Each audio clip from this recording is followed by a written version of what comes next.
Please welcome back Aaron Brookner.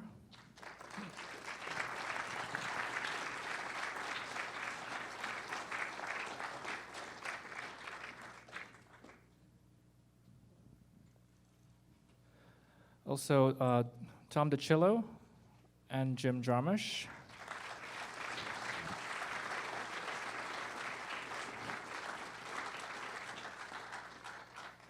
We have an additional guest as well.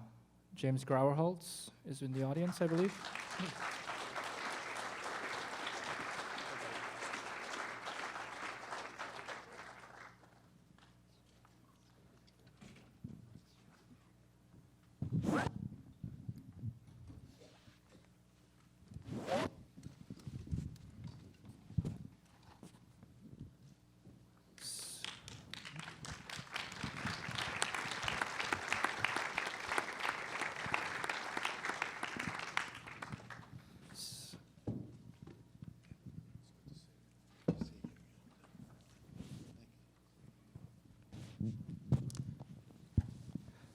So thank you all for being here. It's a privilege to see this film and to have you all present. We actually have a clip to show, Aaron, that I think might be a good jumping off point for you to talk about your relationship with your uncle. Shall we do that first, or do you want to say something to set it up? Yeah, no, that's fine. The search for this movie grew over a long time. My uncle and I were very close when I was a kid. When I was 6, I decided I wanted to be a filmmaker because of Howard and his movie set without ever really giving it any thought.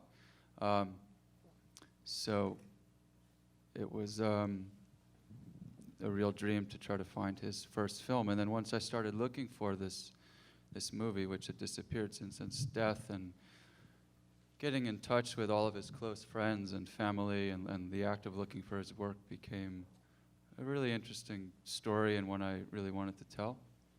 So I've been working on this movie for a couple of years called Uncle Howard. Yeah, and it's a work in progress because this story is still unfolding, and we're going to see a short clip from that. Great. We can play the clip now. Thanks.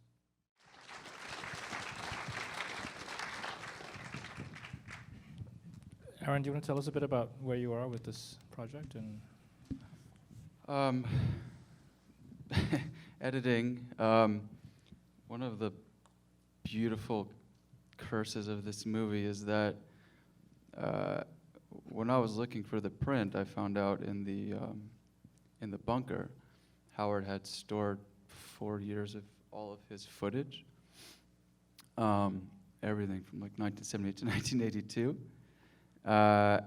Kept there for 30 years by John Giorno, who owned the bunker and preserved it as William kind of left it. So in there are 192 original negative rolls, which look outstanding, and lots of work prints and sound. The film actually wasn't in there, but all this amazing material is. So it's not so easy these days to have a bunch of negatives and Niagara sound rolls and to put them together, but doing that, and that's the big undertaking at the moment, and then it's going to go back into this movie. so I'm going to open it up for questions in a bit, but I just want to hear, since we have 3 people here who were present for the shooting of this film, I'd just love to hear you, Jim and Tom and James, maybe talk a little bit more about Howard and the process of making this film. You were both around for quite a bit of it. Tom, you did a fair amount of the camera work, and Jim, you did the sound recording. Jim, were you there?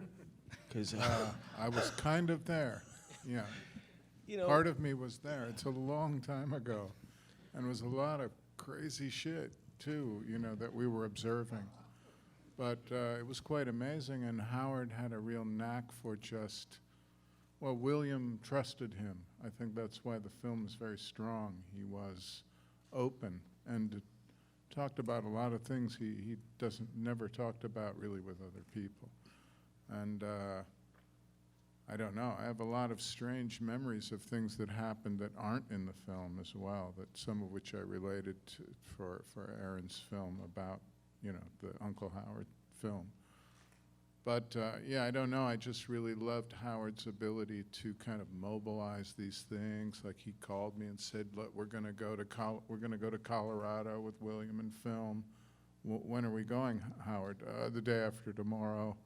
Or I remember when he had organized this, the acting out of the Dr. Benway sequence with Jackie Curtis and stuff. And I remember he told me the night before, you know, William's going to act as Dr. Benway. I was so excited, and I love that sequence, and Jackie Curtis is amazing, you know, so that was very exciting with blood squirting all over us and stuff, but yeah, I don't know, I'll just ramble incoherently as my memories kind of just fall out of my brain, I don't know. Is Dr. Limp in the house? Is Dr. Limp in the house? Dr. Limp? There he is. He is, he was there, and look at. Repair the incision. Stuart Meyer. I remember that, you know, it was really just the three of us for almost all of it. And it never felt like work to me in any way. You know, this was a friend of ours, and I really believed in what he was doing. I agree with Jim, you know, completely. Howard's patience and his ability to just, I mean, James, you know more than any of us, but, you know, William was not the most easily, you know, opening up, you know. And There were ups and downs. yes. I remember one day you and Howard had to go get some film or something, and you left me in the bunker with Burroughs. Do you remember that experience, that moment, Jim? I remember leaving you. I'm not sure what happened. Well, I don't know. You were gone, James, and I just sat on the couch and talked to William Burroughs for 2 hours. And I remember you and Howard came back and saw me sitting there, and you were a little surprised to see me and William just talking. But I remember really the intimacy of it, really just the three of us, you know, in most cases. Very, I don't know, very pure in a way.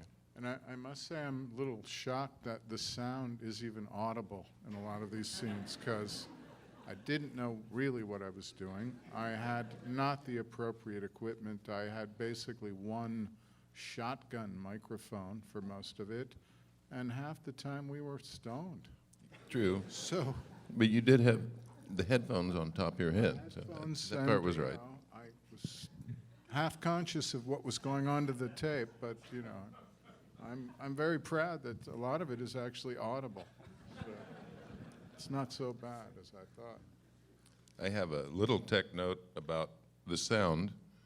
For a long time, the version that you would see sort of pirated on YouTube or whatever, the vocals are about 110, 115% speed. So everybody says things like, I was his secretary and I was a genius or whatever. Well, at least it's slowed down. That was years ago. At least it's slowed down and people's voices are at the right pitch, and that's a first in 30 years.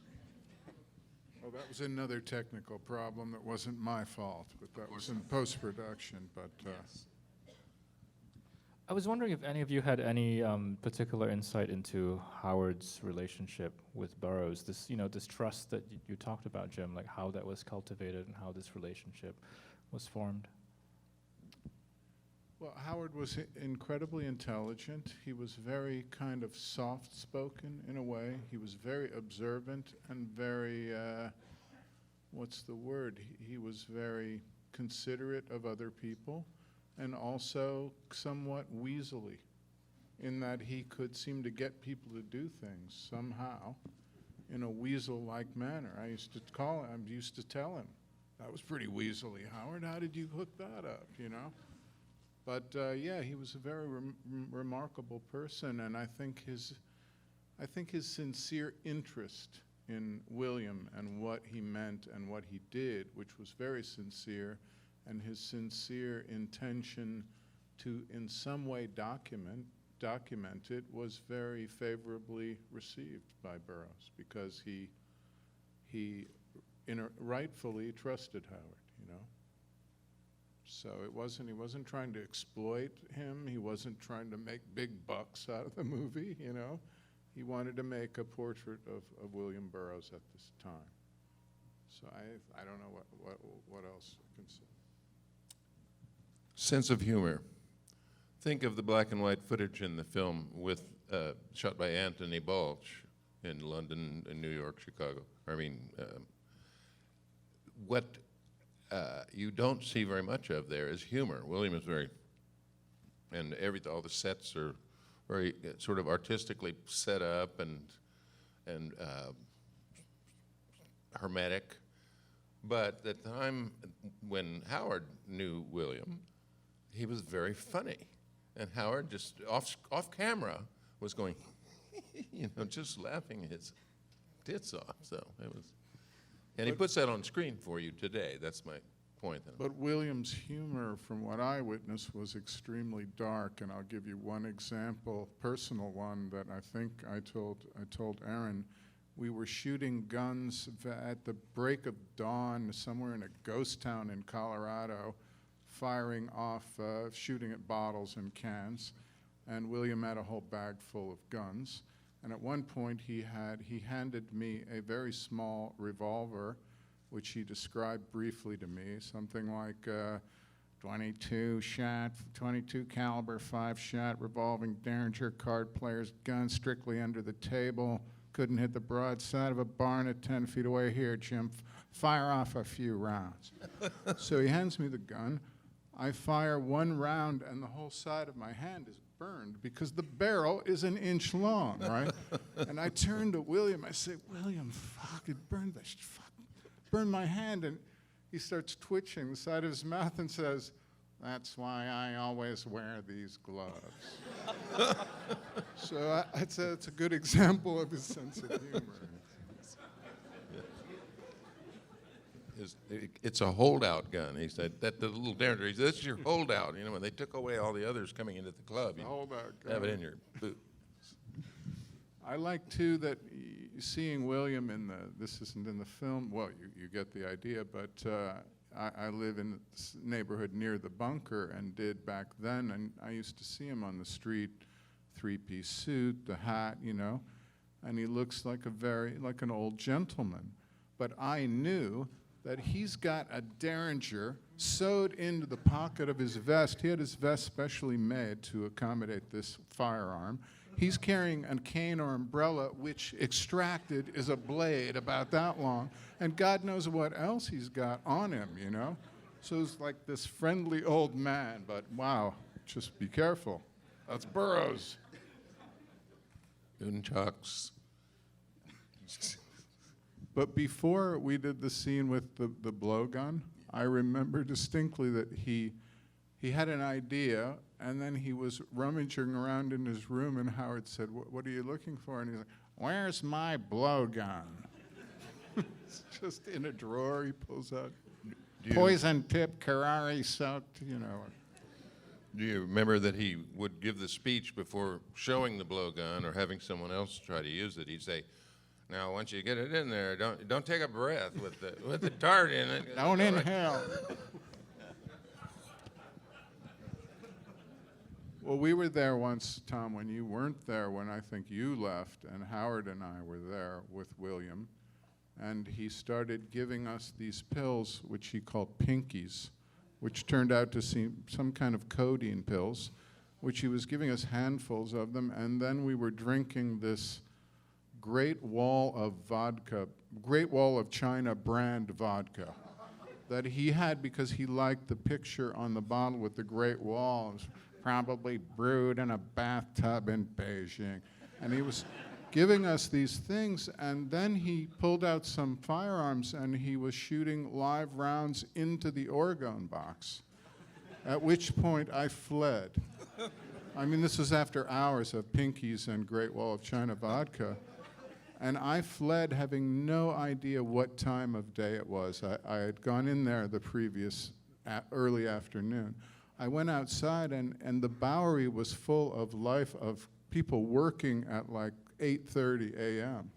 But I had no idea where I was, what time it was, you know. That's the bunker. Was exit, because there are no windows, and there were no windows in the bunker. It's a sealed off time zone. All the time we sat around that table when we weren't working, like waiting, or we spent a lot of time sitting at that table. Let's take some questions from the audience. I have one question though. Oh, yeah, Where sure. were we when we were with Billy? Actually, that was the very first film that Howard rolled in October 1982 in Boulder, in William's apartment, at that table where he's a little drunk and he's saying, "You're gonna get a job as a dishwasher."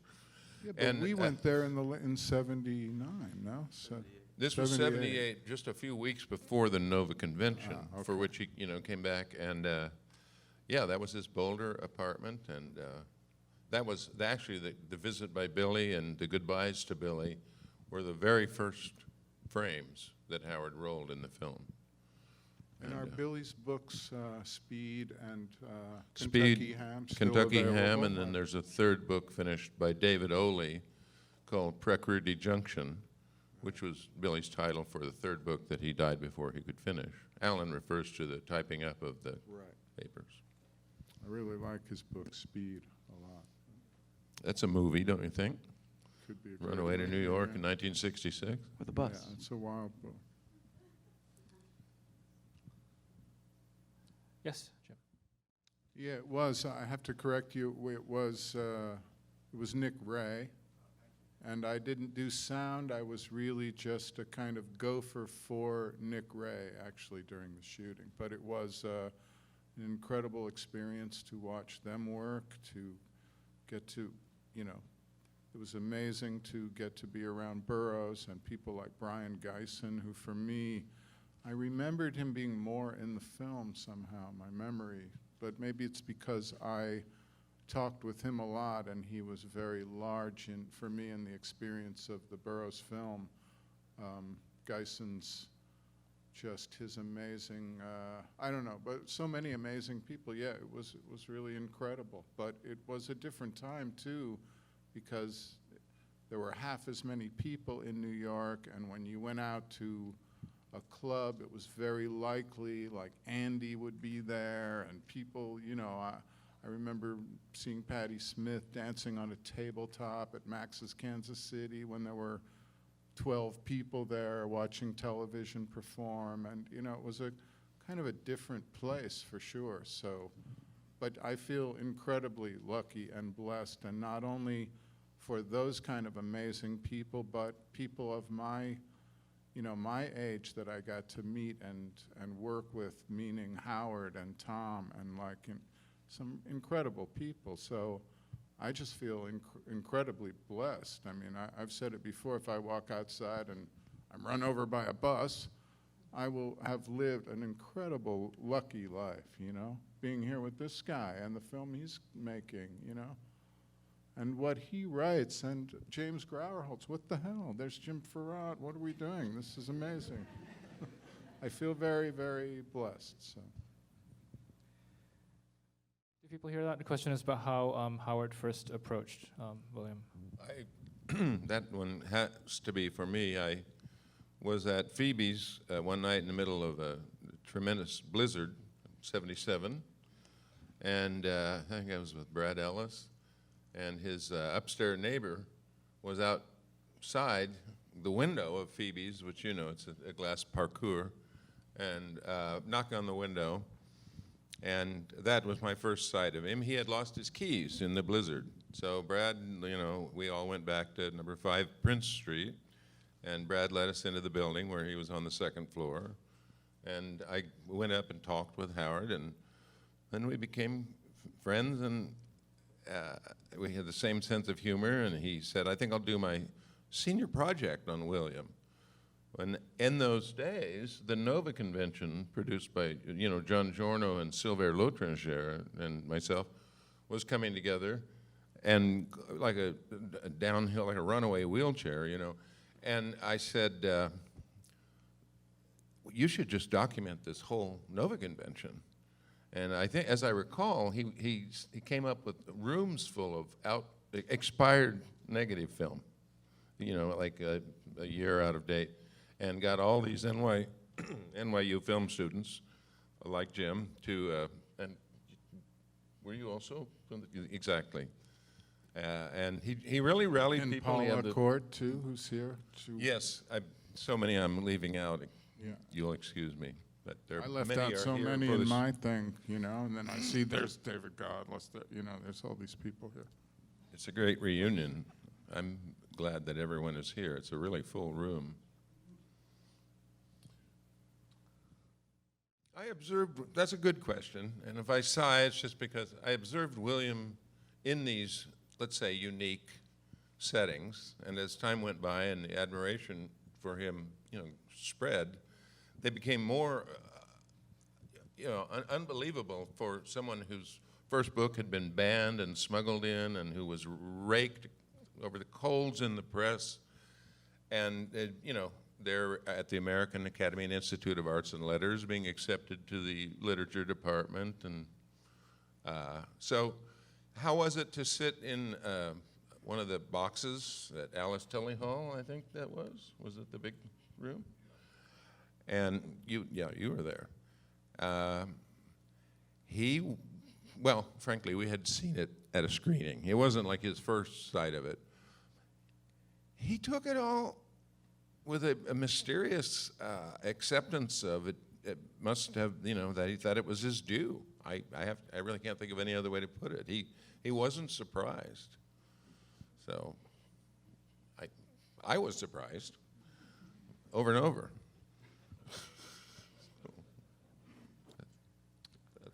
Yeah. You mean how did he appear? If he opened himself up, as you saw him do and heard him do, nothing that a amphitheater full of people could see him say and do could bother him, because that's why he did it. He just didn't hold anything back. You're probably going to find some stuff that Howard does. The BBC cuts out all the cuss words. I noticed. We have a lot of that and more. Well, I'll come in and loop the I word know more fuck about up what you for did.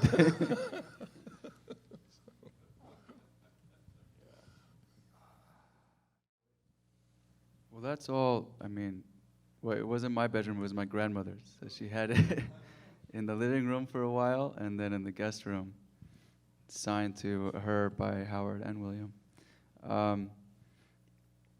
But this is like one of the big reasons also why this movie, Uncle Howard, you know, he left this sort of mythical kind of thing. You know, he died from AIDS when I was 7. I was on his last movie set. I was in the AIDS ward of St. Vincent's.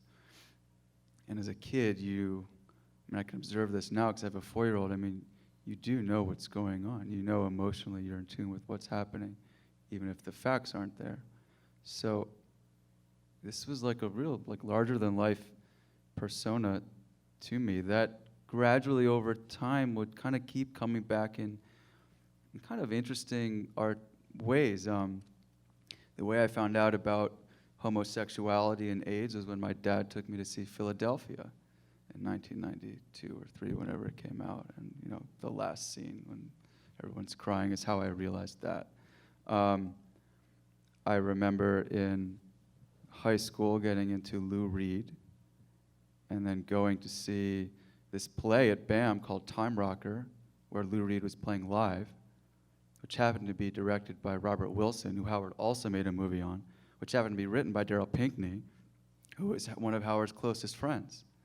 You know, then I was studying film and discovering these amazing films by these guys, Tom DiCillo and Jim Jarmusch.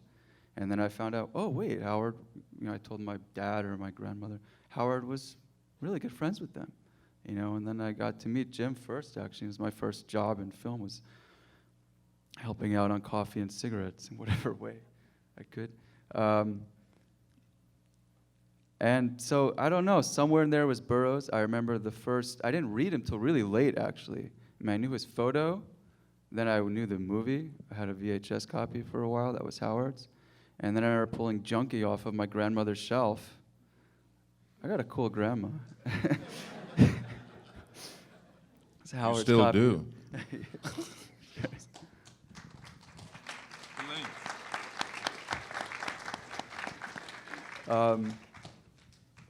And then it was just like this kind of steam train. And one thing, I mean, actually, I remember at the wrap party of Coffee and Cigarettes, I was talking with Jim and Sarah, and you were like, I could have sworn there was some footage of me and Howard shooting guns in Colorado. So even like 11, 12 years ago, this ideas, and it just kept, one thing after another, snowball.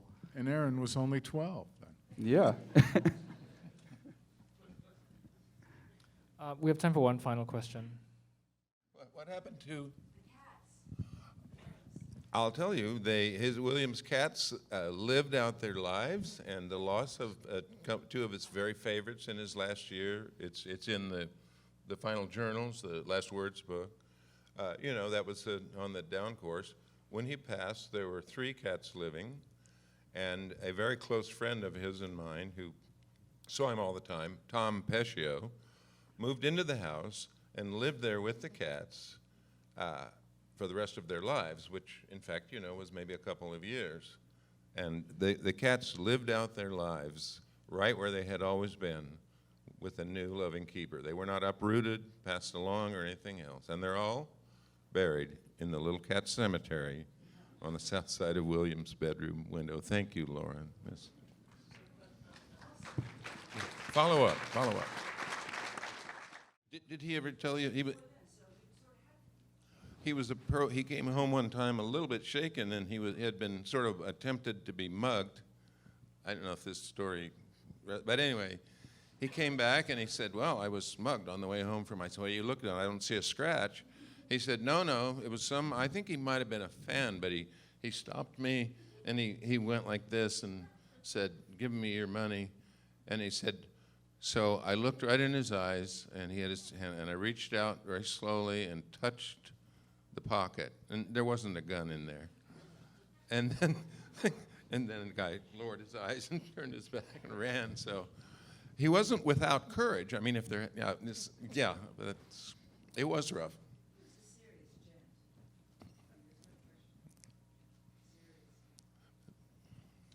I'm afraid that's all the time we have, but thank you all for...